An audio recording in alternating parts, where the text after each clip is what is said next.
त्र्यंबकेश्वर तालुक्यातील पिंपरी नावाचं गाव आहे आणि पिंपरी नावाच्या गावामध्ये हे आहे मारुतीचं मंदिर. अगदी कौलारू आहे, वरती कौल आहे. आणि विशेष या मंदिराचं असं की या ठिकाणी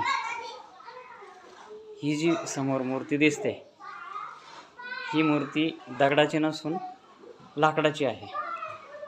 मी थोडं जवळ जाऊन दाखवतो तुम्हाला.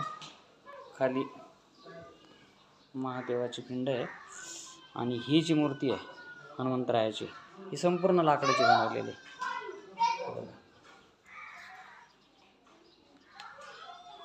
हे वैशिष्ट्य आहे, एकदम जुन्या काळातली मूर्ती आहे. परंतु मूर्ती लाकडामधली मूर्ती बघायला मिळत नाही कुठे. पूर्ण लाकडामध्ये घडवलेली. वा, असं मंदिर आहे आता कुठं बघायला मिळत नाही. संपूर्ण लाकडे बघा.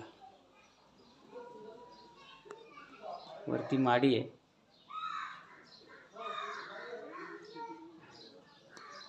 माची बनवलेली आहे. या जुन्या काळातील ह्या वास्तू आता नंतर कदाचित भविष्यामध्ये बघायला मिळेल की नाही याची शंका आहे. आता दहाव्याचे घरं कुठं राहिलेले नाही. चला, जय बजरंगबली.